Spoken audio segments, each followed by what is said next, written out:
आता बऱ्या बोलाने स्वतःचा गुन्हा कबूल करायचा आहे, कारण सगळे पुरावे आता तुझ्या विरोधात आहेत। त्यामुळे बोल, तूच केलास ना अण्णा केदारचा खून? अरे हुशारच ना तू एवढा, एवढी साधी गोष्ट कबूल करता येत नाही तुला? तू केलास ना अण्णा केदारचा खून? हो केलाय।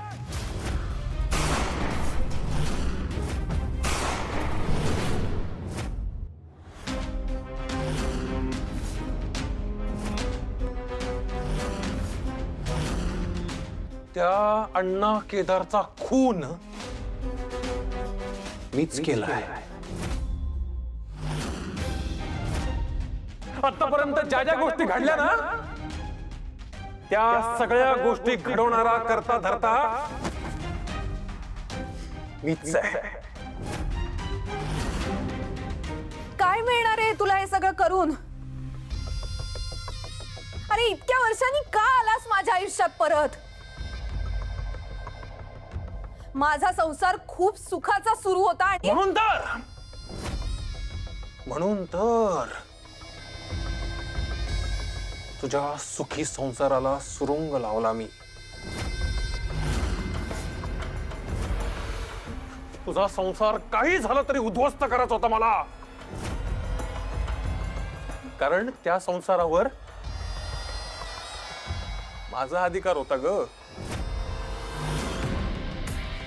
ऐन लग्नाच्या वेळी माझ्याकडे पाठ फिरवलीस, माझा विश्वासघात केलास तू, आणि ती गोष्ट माझ्या डोक्यात कायम फिट बसली। रात्रीची झोप लागत नव्हती मला, आणि या गोष्टीचा सूड घ्यायचा होता मला, कळलं का? आणि अशातच मला एक बातमी कळली, कोणीतरी अण्णा केदार नावाचा माणूस तुझ्याशी लग्न करणार आहे म्हणे। पण माझ्याशी वागली नाही त्याच्यापेक्षाही जास्त वाईट त्या अण्णा केदार सोबत वागली का तू? तो अण्णा केदार तिकडे बोलल्यावर चढत होता आणि तू काय केलंस? तुझ्या अजितशी लग्न केलंस।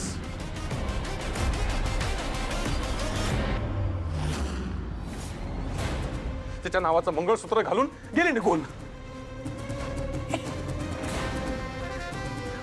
मला सोडून तू त्या अजितला निवडलंस? म्हणून काही झालं तरी तुझा आणि अजितचा संसार मला उद्ध्वस्त करायचा होता, पण कसा करायचं तेच कळत नव्हतं मला। म्हणून अण्णा केदारच्या खुनाच्या आरोपाखाली आम्हाला अडकवण्याचा प्रयत्न केलास तू।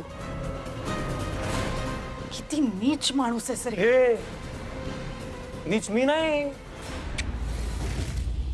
तुम्ही सगळे आहात नीच, विश्वासघातकी आहात तुम्ही सगळे। माझा एवढा मोठा अपमान केला तुम्ही, आणि तुम्हाला काय वाटलं मी शांत बसणार आहे, स्वस्थ बसणार आहे? मी स्वस्थ बसणाऱ्यातला नाही, कळलं ना? आणि या सगळ्यामध्ये माझ्या समोर एक आयती संधी चालत आली होती अण्णा केदारच्या नावाने, कारण मला कळलं होतं की तू नकार दिल्यानंतर 2 ते 3 ठिकाणी अण्णा केदारने लग्न करायचा प्रयत्न केला, पण तो फसला। सैरभैर झाला होता तो, कावरा बावरा झाला होता, वेडा झाला होता, त्याला कळत नव्हतं काही, आणि हीच माझ्यासाठी योग्य संधी होती, आणि तोच योग्य व्यक्ती होता माझा बदला घेण्यासाठी।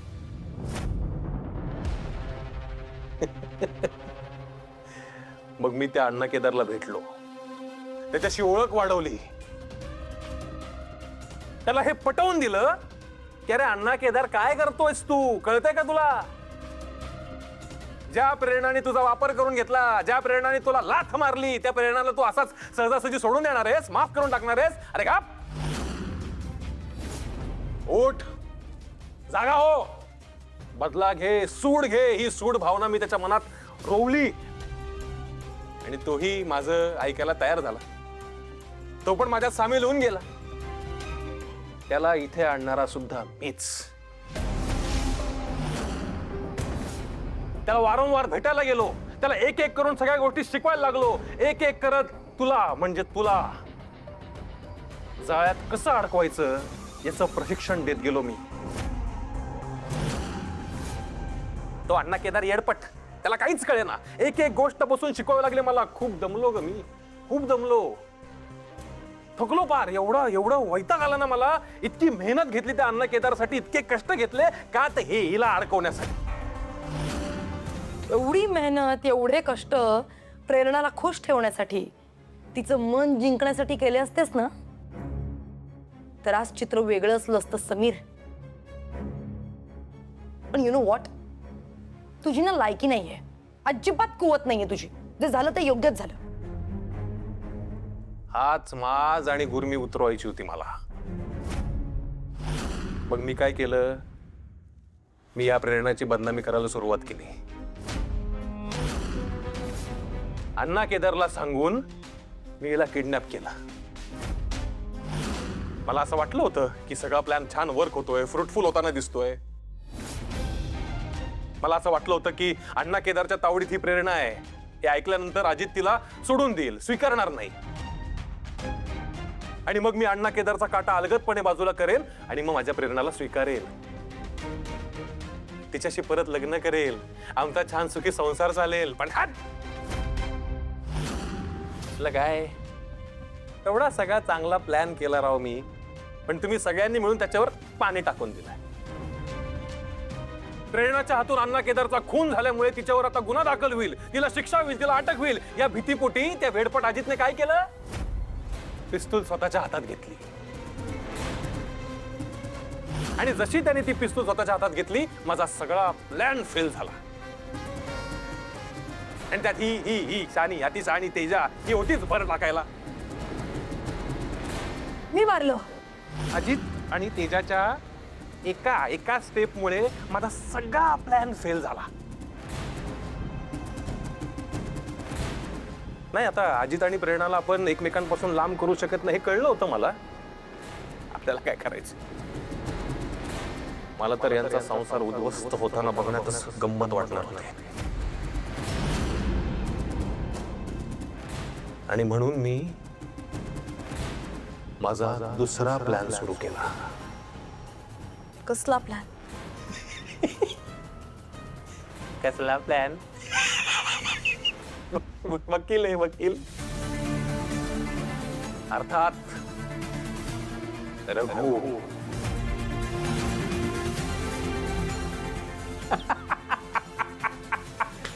तुम्हाला कोणालाच कळलं नाही. रघुचा खून सुद्धा मीच केला. मी गेलो त्या रघुकडे, त्याला बसवलं माझ्या समोर, म्हणलं, ए रघु, काय करतोयस तू, आहेस कुठे? अरे तुझ्या मालकाचा खून झाला रे, खून. आणि तो खून कोणी केला माहितीये का? त्या अजितने केला खून, अजितने. आता स्वस्त बसू नकोस तू, उठ, जागा हो, सूड घे. तुझ्या डोक्यावरचं छप्पर हरवलं रे त्या अजितमुळे. आणि तो रघु सुद्धा माझ्यासोबत आला.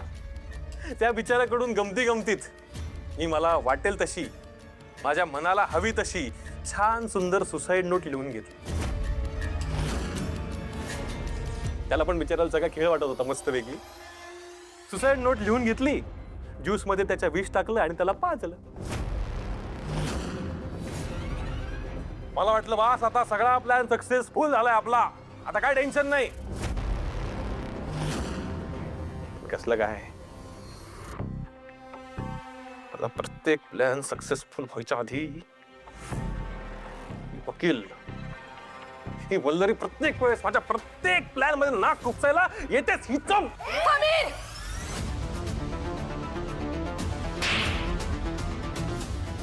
अण्णा केदार पेक्षाही खालच्या पातळीला गेलास रे तू तर. अरे माणूस म्हणून घेण्याच्या लायकीचा नाहीयेस तू. आणि जनावर म्हटलं ना तुला, तर त्या मुक्या जनावरांचा अपमान केल्यासारखं होईल ते. मिळवायला मी काय वस्तू वाटले का तुला? वस्तू नाही, माणूस आहे मी. आणि एकेकाळी तुझ्यावर खरंच मनापासून प्रेम केलं होतं मी. तुझ्या बरोबर सुखी संसाराची स्वप्न रंगवली होती, या गोष्टीची लाज वाटतेय मला आज. कारण तू त्या लायकीचा नाहीयेस हे तूच प्रूव्ह केलंयस सतत. तुझं प्रेम खोटं, तसा तुझा पश्चात्तापही खोटाच आहे. मला तर त्रास देतच आलायस तू आजपर्यंत, कायमच. पण आज तुझ्यामुळे माझा सोन्यासारखा नवरा तिथे तुरुंगात खितपत पडलाय. त्यांनी जो गुन्हा केलेलाच नाहीये त्याचा आळ केवळ माझ्यावर येऊ नये म्हणून त्यांनी स्वतःवर घेतला. याला म्हणतात प्रेम, याला म्हणतात त्याग. आणि या माझ्या मैत्रिणी माझ्या रक्ताच्या लोकांपेक्षाही जास्त जवळच्या आहेत त्या माझ्यासाठी. काय नाही केलंय त्यांनी माझ्यासाठी, आणि वल्लरीवर हात उचलायला निघालायस तू. जाऊ द्या प्रेरणाताई, तुम्ही तरी कोणत्या माणसावर वेळ वाया घालवताय? समीर, आता सरेंडर करायचं. खूप पाप केले आयुष्यात. जर का काही पुण्य केलं असशील ना तू, तर ते अण्णा केदार सारख्या स्त्रियांना खेळणं समजणाऱ्या नीच माणसाचा खून करून. तेवढंच काय ते पुण्य तू आयुष्यात कमावलं असशील. इन्स्पेक्टर साहेब, प्लीज आत या. तुम्ही समीर महाजनचे सगळे स्टेटमेंट्स ऐकलेच असतील ना? हो मॅडम, ऐकलंय सगळं. प्लीज घेऊन जा याला. पकडा याला. चला थांबा एक मिनिट. एक मिनिट. तुला काय वाटलं ग? स्वतःला खूप शहाणी समजतेस ना तू? चांगलंय, मान्य आहे, गन माझी आहे, त्या पावत्या माझ्या गाडीच्या आहेत. पण हे सगळं जेव्हा प्रकरण कोर्टात जाईल तेव्हा खून मीच केलाय हे सिद्ध कशी करशील ग? हा, आहे तुझ्याकडे पुरावा? दिसलोय मी कुठे?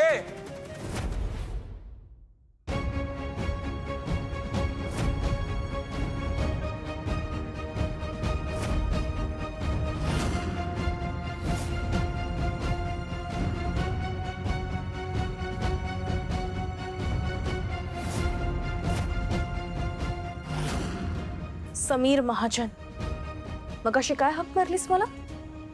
वकील. मग तुला वाटलंच कसं रे मी तुझ्या पुढे हरे? इन्स्पेक्टर साहेब, तेव्हा पेन मध्ये समीर महाजनने दिलेलं प्रत्येक स्टेटमेंट रेकॉर्ड झालंय, आणि हा सगळ्यात मोठा पुरावा.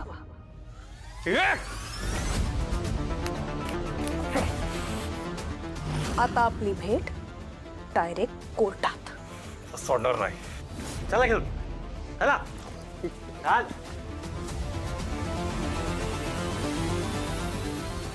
वल्लरी, श्वेता, तेजा, मागच्या जन्मीनं काहीतरी पुण्य केलं असेल मी, म्हणून मला तुमच्यासारख्या मैत्रिणी मिळाल्या. आज स्वामींकडे एवढीच प्रार्थना करते की आपली ही मैत्री कायम कायम अशीच राहू दे.